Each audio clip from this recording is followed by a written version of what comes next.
그래서 주님께 맡깁니다 라는 제목으로 함께 은혜를 나누도록 하겠습니다. 저 저번 예배 때 나누었던 수로보니게 여인에 대한 말씀 혹시 기억하시는지요? 수로보니게 여인에게는 스스로 해결할 수 없는 아픔, 어찌할 수가 없는 아픔, 딸이 귀신 들린 그 아픔이 있었습니다.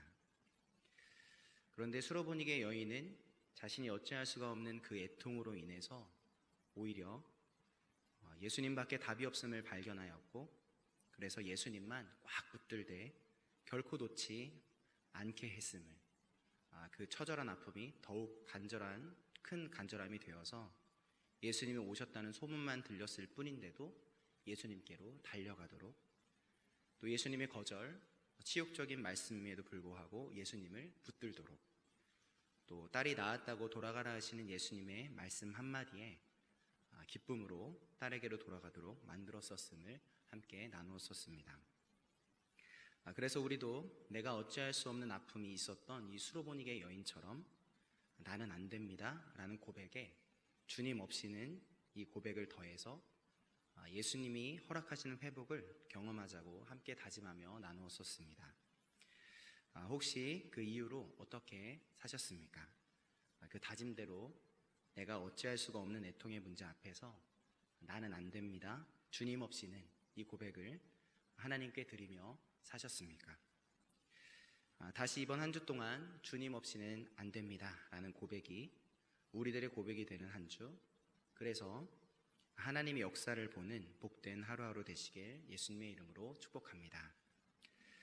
오늘은 나는 안 됩니다, 주님 없이는의 고백, 그 다음 스텝, 그 다음 단계를 함께 나누며 다짐을 해보길 원합니다. 우리는 우리가 해결할 수 없는 문제 때문에 나는 안 된다는 것을 깨달았고, 나아가서 그래서 나는 주님밖에 없구나 라는 것을 고백하게 되었습니다. 그런데 중요한 것은 그것을 머리로 이해하고 입술로 고백하는 것에서 멈추면 안 된다는 것입니다. 내게 주님밖에 없다는 것을 깨달았다면, 그렇다면 그것을 깨달은 내가 어떻게 해야 할 것인가 하는 바로 그 행동이 중요하다는 것입니다. 내가 깨달은 것을 넘어서, 깨달은 것을 말하는 것을 넘어서 깨달아서 행동하는 것, 바로 그곳에 하나님의 역사가 일어난다는 것이죠. 예를 들어보겠습니다. 아직 결혼하지 않은 어떤 친구가 있었습니다. 그런데 이 친구가 어떤 사람을 보고선 나는 저 사람 아니면 안 되겠다 라는 것을 깨닫게 됩니다. 나는 저 사람이 아니면 안 되는구나, 저 사람이야말로 내 어두운 인생에 밝은 빛을 비춰줄 사람이구나 하고 깨닫게 되었습니다. 사랑에 푹 빠진 거죠. 그런데 그냥 그렇게 깨달았을 뿐입니다. 저 사람이 아니면 안 된다고 깨닫고 나서 그 다음 스텝, 그 다음으로 행동해야 할 그 행동이 없는 거죠. 만약 그랬다면 이 친구에게 어떤 일이 벌어지겠습니까?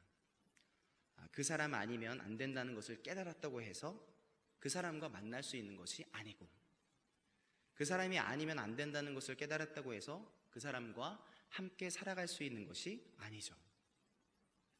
그것을 깨달았다면 그래서 내가 어떻게 행동하는가, 그것이 바로 중요한 겁니다. 깨달음 이후에 내가 어떻게 하는가, 바로 거기에 역사가 일어나는 것이죠. 그 행동에 따른 역사가 이 친구에게 있어서 만남의 결실이 있는 역사든 헤어져야 하는 역사든 간에 말이죠. 오늘 우리들의 고백도 마찬가지입니다. 주님 없이 나는 안 됩니다 라는 것을 깨닫는 것, 그것을 입술로 고백하는 것 정말 좋습니다. 그러나 거기서 멈추면 아무 일도 벌어지지 않습니다. 역사는 내가 깨달은 이후에 내가 어떻게 행동하는가에 달려있는 것이기 때문입니다. 야고보서 1장 22절 오늘 읽은 말씀인데 한번 같이 읽어보겠습니다. 너희는 말씀을 행하는 자가 되고 듣기만 하여 자신을 속이는 자가 되지 말라. 야고보서 2장 14절도 읽어보겠습니다. 내 형제들아, 만일 사람이 믿음이 있노라 하고 행함이 없으면 무슨 유익이 있으리요? 그 믿음이 능히 자기를 구원하겠느냐. 아멘. 그렇습니다. 그래서 나는 안 됩니다, 주님 없이는 이 고백에 더해져야 할 것이 있습니다. 그것은 바로 주님께 맡깁니다의 행동입니다. 함께 화면을 보고 함께 고백해 주시겠습니까? 그래서 주님께 맡깁니다. 한 번 더 고백하겠습니다. 그래서 주님께 맡깁니다. 네, 감사합니다. 주님 없이는 안 되기에 우리가 어떻게 해야 합니까? 주님께 맡겨야 합니다.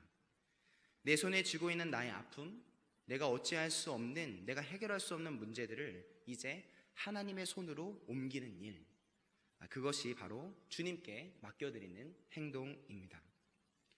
주님이 오셨다는 소문을 듣고 주님께 달려갔던 수로보니게 여인의 이야기를 다시 한번 해보길 원합니다. 이번에도 이야기를 조금 살짝 바꿔서 주님께 맡깁니다의 행함을 뺀 수로보니게 여인의 이야기로 한번 재구성해 보겠습니다. 수로보니게 여인이 있습니다. 스스로의 힘으로는 딸에게 들린 귀신을 쫓아낼 수 없다는 것을 깨닫고 이렇게 고백합니다. 나는 안 되는구나. 그리고 곧 누가 필요한지 알게 됩니다. 역시 나에겐 주님밖에 없는 거구나. 주님 없이는 나는 안 되는구나 하고 인정하며 고백합니다. 그리고 스스로 생각합니다. 내가 이런 고백을 하다니 정말 좋은 고백인 것 같아. 그러고는 예수님께로 달려가는 것이 아니라 집에 있는 푹신한 소파에 기대어 눕습니다. 소파에 편히 기대고는 따스한 커피 한 잔의 여유를 즐깁니다. 이 여인은 소파에 기대어서 커피를 한 모금 마시면서 이렇게 말합니다. 내게 주님밖에 없다고? 다시 한번 생각해도 참 멋진 고백이네. 그렇게 예수님은 그 동네를 지나가셨고 여인은 딸에게 들린 귀신을 떠나보내는 대신 소파에 편히 기대어서 커피 한 잔을 마시기로 선택한 날이 되었습니다. 참 슬픈 이야기가 되어버렸습니다. 이번엔 바디메오의 이야기도 한번 바꿔보겠습니다. 바디메오의 이야기에서 주님께 맡깁니다의 행함을 빼면 이렇게 이야기가 전개될 것입니다. 바디메오입니다. 바디메오는 스스로의 노력으로 눈을 뜰 수 없다는 것을 이미 오래전에 알고 있었습니다. 그래서 그의 입술에서는 늘 이런 고백이 나왔습니다. 나는 안 됩니다. 주님 없이는 안 됩니다. 그런데 그렇게 나는 안 됩니다, 주님 없이는 이라고 고백하고는 빙그레 웃습니다.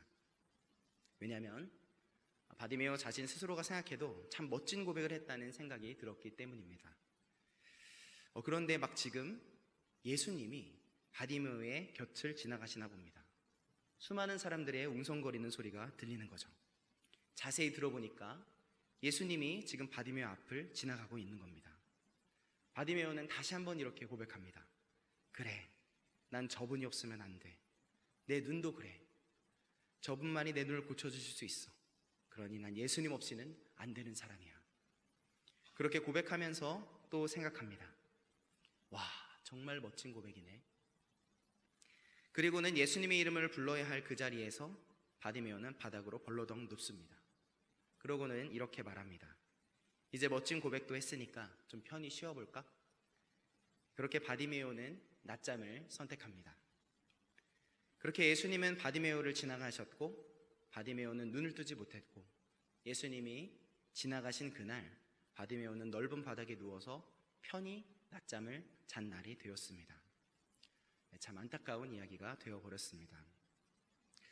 그렇습니다. 주님 없이는 안 되는구나 하고 깨달은 것으로 그치면 안 됩니다.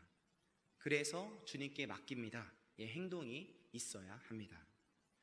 주님 없이 안 됨을 깨달았지만 주님께 맡기는 그 행동이 따르지 않는다면 하나님의 역사는 보여지지 않는 것입니다.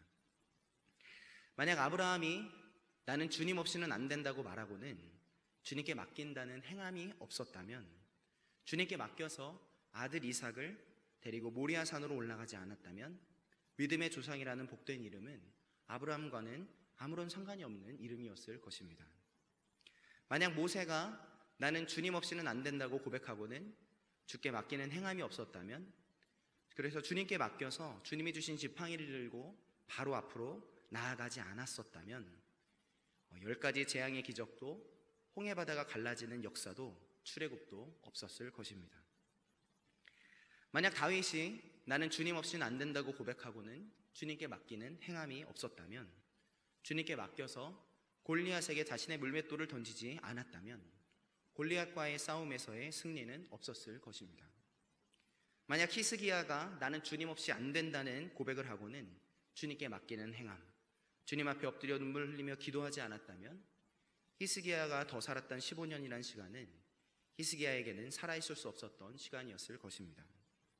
만약 베드로가 나는 주님 없이는 안 된다고 고백하고는 주님께 맡기는 행함, 예수님의 이름으로 일어나 걸으라며 성문에 앉은 안진뱅이의 손을 잡아 일으키지 않았다면 일어날 수 없었던 이가 예수님의 이름에 능력을 힘입어서 일어나 뛰는 역사는 베드로와는 아무런 상관이 없는 사건이었을 것입니다. 만약 예수님의 제자들과 무리들이 나는 주님 없이는 안 된다고 고백하고는 주님께 맡기는 행함, 성령님이 다시 오심을 기다리면서 열흘간 마가의 다락방에서 함께 기도한 일을 행하지 않았다면 오순절에 임하신 성령의 놀라운 임재의 역사는 그들과는 아무런 상관없는 이야기였을 것입니다. 그렇습니다. 성경에 등장하는 원래 수로보니게 여인의 모습처럼, 그리고 성경 속에 주님의 역사를 보게 된 모든 믿음의 선배들의 모습처럼 우리에게는 주님께 맡긴다는, 주님께 맡깁니다의 행동이 있어야 합니다. 예수님께 내 문제를 맡겨드리러 달려나가야 하고, 예수님께 달려가서 내가 지고 있던 해결할 수 없는 문제를 이제 예수님의 손으로 옮겨드려야 합니다. 바로 그때 수로보니게 여인의 짐이 벗겨지는 역사, 치유의 역사가 있게 되었던 것처럼 말이죠. 또 원래 바디메오처럼 주님께 맡깁니다의 행동이 있어야 합니다. 예수님의 이름을 크게 불러야 합니다. 사람들이 너의 문제는 너가 해결해, 왜 시끄럽게 난리야 하면서 뭐라고 해도 오히려 더 크게 예수님의 이름을 불러야 합니다. 예수님이 멈춰서서 날 향해 돌아보시도록 말입니다. 오라고 부르시는 주님께로 겉옷을 벗어던지고 뛰어가서 주님께 내가 지고 있던 문제를 이제 주님 손에 내어드리는, 주님께 맡깁니다의 행동을 하는 바로 그때 하나님의 역사가 바디메오의 삶에 있게 되는 것처럼 말이죠. 설교를 준비하다 보니 제 아이가 걸어다니기 시작할 때가 생각이 났습니다. 바닥만 엉금엉금 기어다니던 녀석이 어느 날 혼자 일어날 수 있게 됐고, 또 제 손을 잡고 걸어다니기 시작하더니 어느 날 놀랍게도 제 손을 놓고 걸었습니다. 혼자 한번 걸어보더니 너무너무 신이 났습니다. 이제 자기도 혼자 걸을 수 있는 게 너무너무 신기하던지 부엌 가운데 이제 노인상을 두고 혼자 뱅글뱅글 10바퀴를 돌았어요. 아까 그 사진이 처음 이제 걷기 시작할 때 제가 찍은 사진입니다. 그날 이후 이제 열매가 제 손을 뿌리치고 걸어 다니기 시작합니다. 맨날 제 손을 붙잡고 갔었는데 이젠 제 손을 뿌리치고 걸어갑니다. 제 딸 이름이 열매인데, 열매야 아빠 손잡고 가, 너 넘어져. 그래도 제 손을 놔버립니다. 제가 억지로 잡으면 다른 손으로 제 손을 이렇게 놓으라고 밀더라고요. 자기 혼자 갈 수 있다고. 처음엔 얼마나 서운하던지요. 그런데 그러던 제 딸이 멈추었습니다. 왜냐하면 평지를 걷기 시작한 열매가 제 딸이 결코 넘을 수 없는 높은 산인 계단을 만났기 때문입니다. 제 딸이 어떻게 했을까요? 그래서 주님께, 그래서 아빠께 맡깁니다의 행함을 실천합니다. 계단 앞에 멈춰서서 바디메오처럼 아빠의 이름을 크게 부릅니다. 아빠! 아빠! 제가 돌아서서 자기를 쳐다볼 때까지, 제가 대답할 때까지, 제가 다가올 때까지 제 이름을 부릅니다. 그래서 제가 왜 하고 다가가면 제게 손을 이렇게 내밉니다. 마치 자기 손을 잡아주길 원했다는 것처럼 표정을 하고 간절한 눈빛으로 제게 손을 내밉니다. 저는 어떻게 했을까요? 제 손을 뿌리쳐서 서운한 마음은 온데간데 없고 웃으면서 얼른 열매손을 잡아줍니다. 그러면서 속으로 미소를 지으며 이렇게 생각하는 거죠. 그래, 열매야, 넌 아빠 손이 늘 필요한 거야 라고 생각합니다. 제 딸이 아빠인 제 손을 잡았으니 어떻게 됩니까? 이제 제 딸아이의 문제는 제 손으로 옮겨지는 것입니다. 그렇게 제 딸은 아빠 손을 힘입어서 결코 넘을 수 없는 산, 계단을 오를 수 있게 되었습니다. 그렇게 계단을 아빠 손잡고 넘어가서 제 딸은 신나는 놀이터로 갈 수 있게 되었습니다. 주의 이름을 부르는 자는 구원을 얻으리로다. 이 말씀을 이 상황에 적용해 본다면 아빠 이름을 부르는 제 딸은 계단을 넘어 놀이터를 얻으리로다가 되었습니다. 우리도 그렇습니다. 우리 앞을 지나가시는 예수님을 두고서 그래, 나는 저 주님밖에 없어라고 멋지게 말하고는 참 좋은 고백을 했다고 생각하면서 집에 소파에 누워서 커피를 마시면서 흐뭇해할 때가 아닙니다. 우리 앞을 지나가시는 예수님을 알고서 그래, 난 저 주님밖에 없어 라고 말하고는 참 좋은 고백이라고 생각하면서 내 구걸의 자리에 누워서 낮잠을 잘 때가 아닙니다. 또 열심히 평지를 홀로 걸어 다니다가 만난 높은 산, 내가 결코 넘을 수 없는 산 계단을 보고 그 자리에 서서 뱅글뱅글 돌 때가 아닙니다. 이제 아빠 이름을 부르고 아빠께 손을 내밀어서 아빠 손을 붙잡고 저 계단을 넘어서 신나는 놀이터에 가야 하죠. 마찬가지로 우리 삶 가운데 문제가 생겼을 때 우리 스스로 해결할 수 없는 문제들이 우리 손 위에 있게 될 때 나는 안 되는구나 주님 없이는 이 고백이 우리의 입술에서 터져 나올 때 우리가 해야 할 것은 다시 하나님께로 달려나가는 것입니다. 그래서 주님께 맡겨드립니다의 행동을 취할 때입니다. 다시 주님의 이름을 불러야 할 때입니다. 다시 주님께 달려나와서 우리의 아픔을, 우리의 문제를 주님 손에 넘겨드려야 할 때입니다. 주님 저희들이 주님 앞으로 나왔습니다. 우리들의 아픔을 들고 주님 앞으로 나왔습니다. 우리 손을 꽉 붙들어 주세요. 내가 할 수 없음이 분명한 만큼 더 분명히 필요한 하나님의 손을, 우리가 뿌리쳤던 하나님의 손을 다시 꽉 잡을 때입니다. 우리가 주님의 손을 꽉 잡으면 그러면 우리들의 문제는 우리의 손에서 주님의 손으로 옮겨지는 것입니다. 나의 능력을 넘어서는 하나님의 능력의 역사가 시작되는 것입니다. 우리가 잊고 있던 하나님을 다시 부를 때, 그리고 하나님께 우리의 손을 내밀 때 하나님께 있던 서운함은 어디 갔는지 슉 사라지고 우리의 손을 꽉 잡으시고 환히 웃으시면서 그래, 너에겐 내가 꼭 필요하단다 말씀하시고 우리 앞에 놓인 그 산을 넘게 하시는 역사를 우리가 경험하게 되는 것입니다. 그렇습니다. 나는 안 됩니다 주님 없이는 이 고백 뒤에 그래서 주님께 맡깁니다의 행함이 있을 바로 그때에 수로보니게 여인이 그랬던 것처럼, 바디메오가 그랬던 것처럼 주님의 일을 보게 되는 것입니다. 여러분, 문제가 있으신가요? 내가 해결할 수 없는 어려운 문제가 여러분 가운데 있으신가요? 해결되지 않는 내 안의 문제들과 답답함들이, 걱정, 근심들이 있으신가요? 그렇다면 기회가 왔습니다. 주님이 오늘 예배를 통해 저와 여러분의 동네를 지나가시는 중이십니다. 두세 사람이 내 이름으로 모인 곳에는 나도 그들 중에 있느니라. 지금 주님께서 우리 앞을 지나가고 계시는 중입니다. 그러니 주님을 그냥 지나보내지 않길 바랍니다. 주님의 이름을 부르시길 바랍니다. 주님의 손을 꽉 잡으시길 바랍니다. 그렇게 주님께 맡겨드리는 우리 모두 되시길 바랍니다.